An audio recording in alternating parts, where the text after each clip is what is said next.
We rise from the ashes, roots in the ground, rooted and resilient, power in our speech. Welcome to Rooted and Resilient Voices, the podcast where faith meets healing and your story finds power.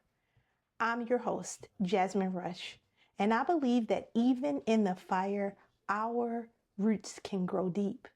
This is Rooted and Resilient Voices. Rooted and Resilient Voices, the space where we create space for honest stories of healing and unstoppable faith. I'm your host, Jasmine Rush, and I'm excited that you are here. Today I have with me Tanika Tai Mangum. She is a mentor, a speaker, a real estate investor, dedicated to helping women remove limits and step boldly into purpose.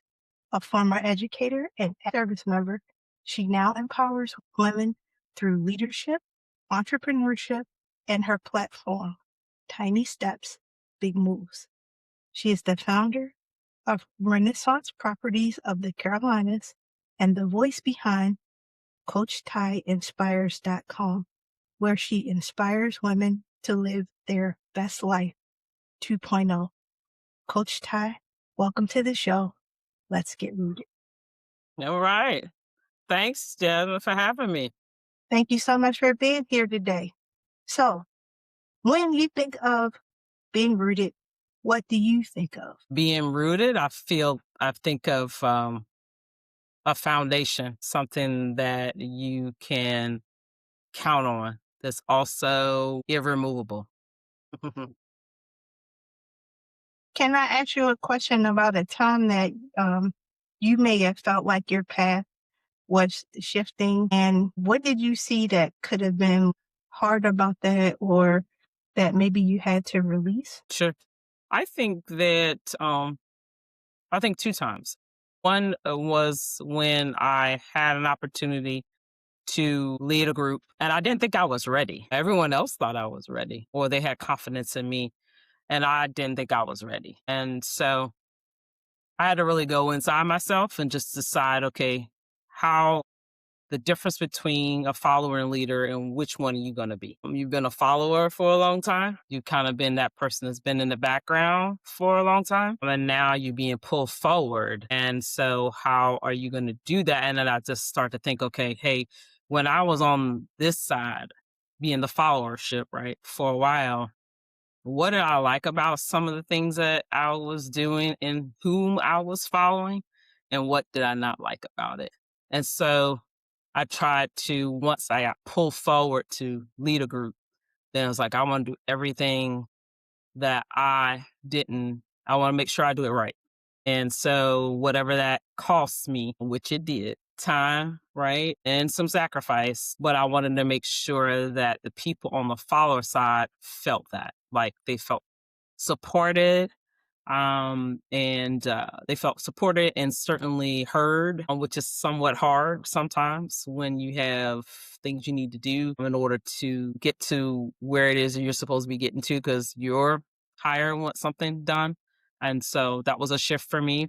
And then the second part, once I'd done that successfully and then went yet to another level, I realized that same philosophy could work, but this is a different group of people. And also, I am different. And so just embracing the fact that I was different, unique in so many ways, that allowed me to say, okay, hey, you're unique in this way. So this is what you can do and this is what you can't do. And then from that also, because I was evolving as an individual, I was really deeply looking at how am I moving in the world beyond the job, beyond the career. Like, what am I really doing? And really talking to myself about that and what's the best way for me to get out of this life that I need to get out of, because I don't think I was meeting that 100%. Right? On the career side, yes, maybe, but maybe not in other areas. And so, yeah. Hope that answered your question.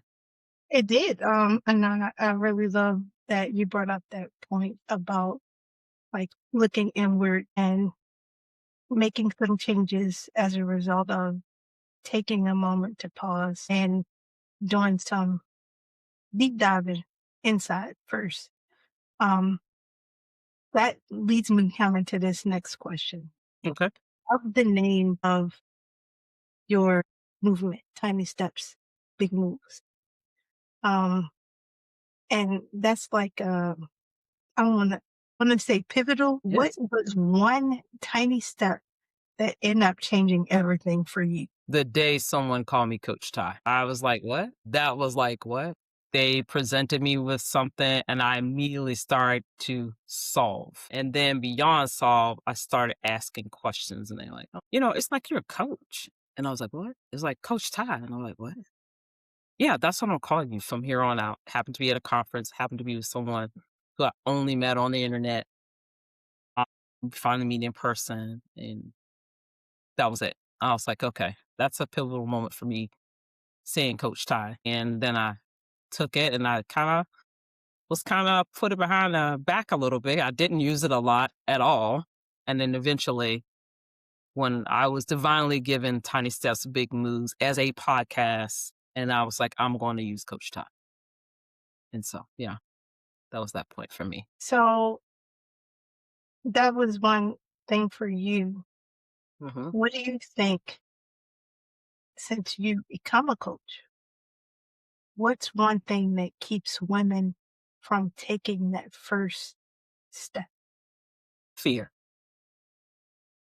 Fear of the unknown, fear of failure, fear of what someone else is thinking about the move that they're going to make or not going to make, validation. It's all rooted in fear. It's the hardest thing to get over, to be honest. If we get over fear, we can conquer everything.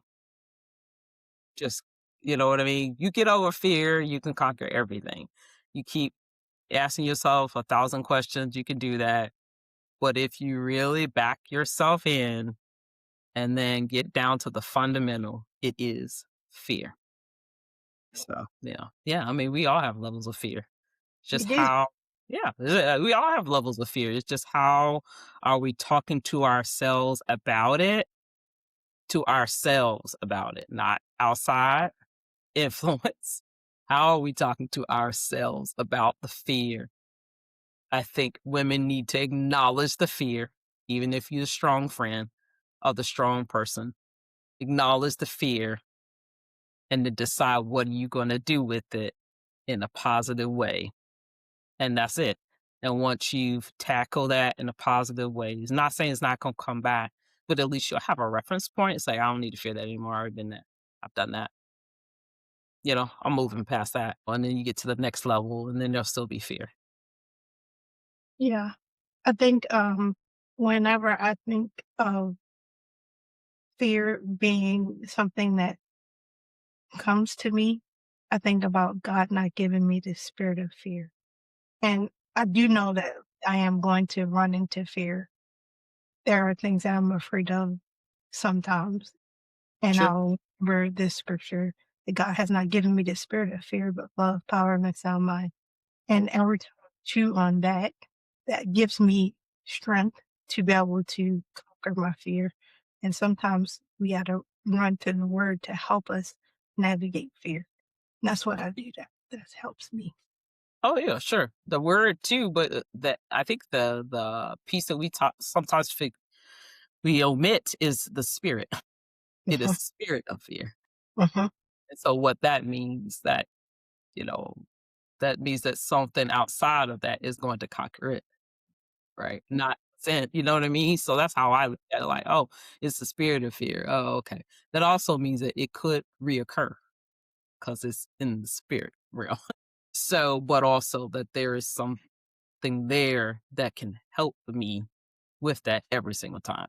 And so that gives me comfort to know every single time. And also, I think in fear comes these other obstacles that we don't always talk about, but we know that are there, and that it's also another window for God to talk to us too. Right. And so that's in the delay. It's in the, I'm distracted. I'm procrastinating. It's all fear. That's what it is. Right. And so allows us to kind of dial that in a little bit. Be like, okay, I need help in this area. mainly because it's a distraction or it's an obstacle put for me so that I don't move forward. That's it. So, Getting to the root of it. got to get to the root, Love it. So, where does your faith play a role in your pivot? Oh, faith is part of the pivot. I think the level of faith that I'm on now is no way that I would have been there last year. There's no way I would have been there 2 years ago. It is no way that I would be doing any of the things that I'm doing now or foresee to do in the future without faith. Faith is the foundation. And I think that more and more people see it than you actually having to say it. And so I think when you're really operating in that way, unless that is your calling, right? It's for evangelism and so on and so forth. Then I think people can see it. And so this little light of mine, is real. That little song you sang when you was 3, 4 years old, that is very real. People can see it. So faith is the foundation for me for all things that I do, both individually and then how I'm trying to move collectively. I also say I'm not perfect. I'm imperfect, but the idea of me continuing to keep trying at it and letting people know, hey, I'm trying at it, and I'm better at it today than I was yesterday in some areas. But yeah, faith is the foundation for me, and that's from childhood on. I think we make decisions as adults, but I think it's your formative years that do shape some of those decisions. And then if you didn't have that in your formative years, then that's okay too. Met some on fire people in faith that did not have that. And so they don't have to go, what would you say? They don't have to fight through the noise of what they learned and somewhere else. All they know is what it is in today and how somehow that has helped them through all kinds of things, peaks and valleys, if you will. So yeah, faith is it for me, and people who know me, who really know me, kind of know that about me. Yeah. What are some of the biggest limits you see women placing on themselves as you continue to coach them and, um, as you navigate life with women? What are Mhm. some of the limits you see women placing on themselves? Time. The average woman, because I deal in the personal development space and some other areas as well, as you mentioned, what the time, I don't have enough time, priorities are off. Normally, women are at the end of the priority list. They're not at the beginning. A lot of that is taught. Some of it is caught, but that's what I see mostly. Prioritizing time. There's no such thing as, work-life balance. I'm not a believer in that. I know I'm not in the whatever percentage, but I feel like there should be harmony in life and there's not gonna be a balance. And so if you're gonna go hard in one area, some area is not gonna get there. And then if you go light in one area, then you know what I mean. So there should be some level of a harmony. There should be some type of song, that you orchestrate. That harmony should come from you. But at the end of the day, you are who you have. And so that's what I see with women. Prioritizing themselves first becomes very difficult. And the more successful women are, sometimes it's easier it can be or the harder. It's one of the two. If you are more successful, then you have essentially more time because you've given, let's say, you've delegated some of your things to someone else. And so therefore you should have more time. And what you find is that women pile on other things, right, to fill the time that really should be theirs. And so, it's just getting a woman to say, hey, listen, I'm gonna take that 30 minutes from me. For some women, I gotta get up at 4. I gotta get up at 4:30 if I'm gonna get that 30 minutes of me time. And some like, hey, I gotta stay up after everybody's gone so I can get that done. So there's some level of sacrifice women tend to do anyway. I ask them to err on that sacrifice being for them at the end of the day. So you're creating a space for women to actually move in this space of giving themselves time. Can you share what you're building right now? Yes, I'm building my baby from scratch. So from years of thought, and then finally another woman challenging me saying, I need you to put this into action. And so right now we're doing the She Reigns Summit is a community we're building from the grassroots of veteran women entrepreneurs and creators, creating a space for just them. And so if they have served, we want to honor them, but also give them a space that they can talk about things that are not talked about often with them in mind. So entrepreneurship is kind of like our belly of it all, entrepreneurship in the creator space. But we want to keep in mind the mindset, work that, the mindset piece, financial wellness. I'm big on financial wellness, and that we make sure that we are well with our finances, and there's lots of levels of steps to that, and just want to be able to embrace each other wherever you are in that financial journey, the entrepreneurial journey. At the summit, we'll have an entrepreneur panel, and that panel will be from someone who I personally have an idea on the back of a napkin to actually reality, and then someone who is in another growth spurt in space. And so that's what we plan to do. And then in the afternoon of that same day, all in one day, we will then have sessions on how to build a community, systems, branding. So yeah, it's my baby. It's one of those things that I feel like, the She Reigns, it was very intentional for me to have the She Reigns Summit as reigning for women to reign in that space. And so they have a community that they can see themselves, and then they can wrap their arms around each other. Women, veterans, and creators, women, veteran entrepreneurs and creators be able to do that in a space that feels comfortable, that is in an aesthetic that's like, wait a minute, right? We're not, in the back of a banquet hall somewhere in a couple seats putting together.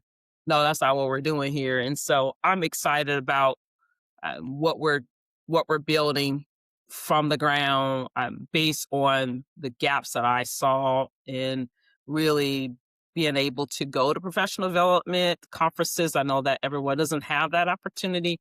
I have been blessed to be able to do that throughout the last couple of years. And each time I come away going, I'm missing a little something, I'm missing a little something. And talk to other veteran entrepreneurs, all from an idea to whatever to, $1 million growth. And it's like, yeah, we don't have anything like that. That's what we're trying to build from the ground up. So June 12th is significant because that's Veteran Women National Recognition Day. And so we decided to do it on that day. Whether that will be the same in subsequent years, we don't know. But that's what we chose this year. But thanks for asking. Yes, ma'am. You are most welcome. And I want you to be very specific in answering this question. Who is the woman that needs to be in the room for the She Reigns Summit? The woman that needs to be in the room for the She Reigns Summit is the veteran woman, period. The veteran woman, period. There are going to be entrepreneurs there. There are going to be creators there. If you are a veteran woman and you have thought about starting a business and don't even have no clue. You are a creator, you've been doing things creatively and you don't have a clue, or you have a clue, you have a business, you're already in the creator space, you want to like, where's everybody else? Am I the only one out here? The She Reigns Summit is for you. We just want to wrap our arms around you, community, and be able to say, hey, this is where we are, and this is where we can best help you. So, yeah. What will be different about her after she says yes and shows up? I think what will be different, and I think how She Reigns Summit is going to be different, is that the plan is not just to get you there. It's to have you leave with actionable steps to take regardless of what level you're on. And also I call it connection after conference dies. And that's just the truth. You get a couple cars, what have you, then you move on, and then no one ever follows up. The biggest thing I found is that there is there is community in the follow-up. Like, what did you get out of it? How can we further help you? Who did you connect with? Did you connect with these two people? And then continue to have that connection beyond the conference. So give you actionable steps to take right then. I can do this right now. Yes, you can do this right now. And then also I can connect with these folks right now, other women, other entrepreneurs, and then the presenters we have also. And how can we be able to create a community that we all can be proud of? What will you say to the woman who feels the nudge but is still hesitating? What would I say with what? I'm sorry. What would you say to the woman who feels the nudge but is still hesitating? That's just fear.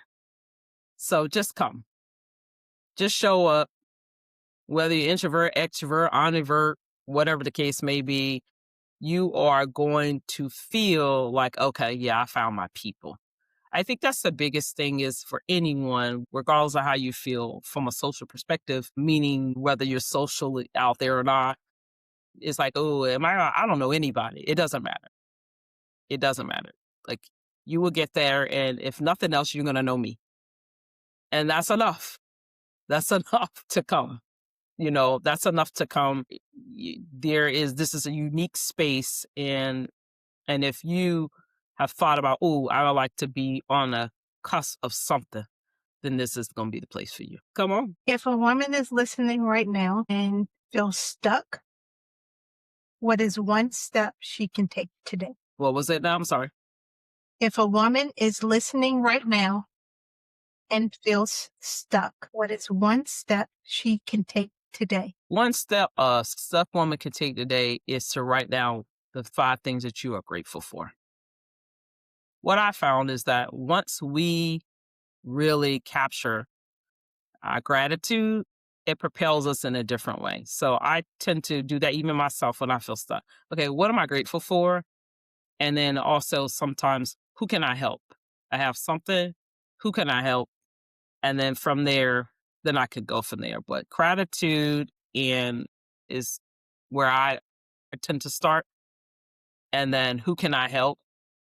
And then the last thing I will say is, if nothing else, ladies, extend yourself the level of grace that you have extended to others. Extend yourself the level of grace that you have definitely extended to others, and you'll be okay. The last question I ask every guest that comes on my show is, what does it mean to you to be rooted and resilient? What does it mean to you to be rooted and resilient? I would say rooted, meaning I'm rooted in the faith that I have, but also that it is truly the cornerstone of who I am. And resilience means that regardless of how that wind blows and how that storms comes, then I still have an opportunity to make it out and then thrive in that. So that's how I look at it. That's how I see rooted and resilient. Okay. All right. Let's see. So here's what I want to end with. If you've been listening and you feel the nudge, don't ignore it. We'll have all the details for the She Reigns Summit in the show notes. Want to make sure you get in the room. All right. So want to thank you for listening to the Rooted and Resilient Voices, and we will catch you again next time. Thank you for listening to Rooted and Resilient Voices. If this podcast episode blessed you, like, share, and leave a review. Until next time, stay rooted in faith and resilient in purpose. Unbreakable, Lord.